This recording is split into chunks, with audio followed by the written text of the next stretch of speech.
Good morning, Dr. Jamie here.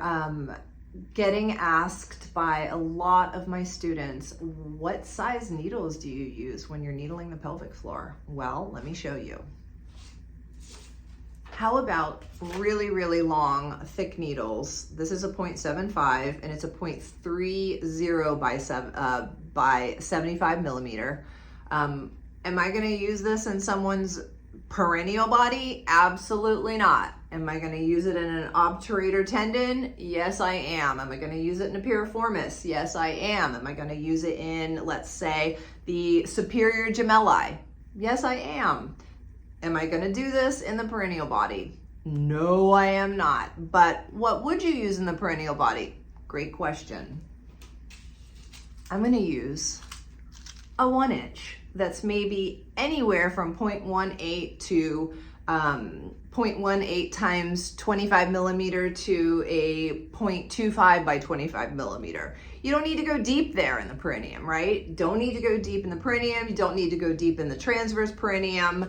Way more comfortable for your patients than something that is what is commonly being used, because it's not a one size fits all. We don't want big, long, fat needles where they don't belong, okay? It's just not nice. Also too, it depends on what results you're trying to achieve. This is really, really important.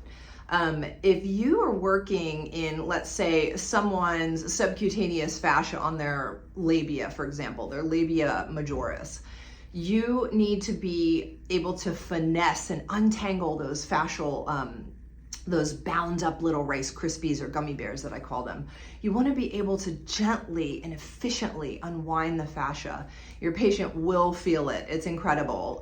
For those of you who maybe don't practice Chinese medicine and acupuncture, who are coming to this video right now, and you are, practicing like chiropractic or dry needling, PT, whatever. Well, in the acupuncture world, we call it the De Qi. So your patient will feel it. It's pretty profound.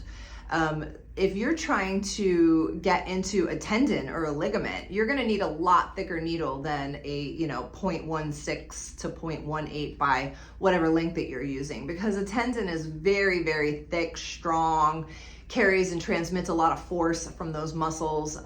So you're going to want to use a thicker needle. And also too, you're not going to want to hammer at the tendon. You just want to go in and out, piston, done. You're done, move on. What happens if you're needling, let's say, into mucosal tissue, like you have to get into the vestibule? Well, you're going to be real nice about that, because that is super, super sensitive area.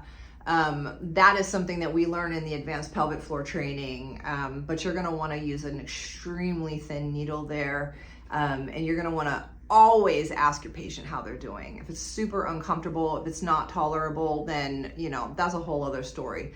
But same goes for our people who have pelvises, who have penises. You can needle into the penis. Yes, you can. Bulbospongiosis, ischiocavernosus, not a problem at all.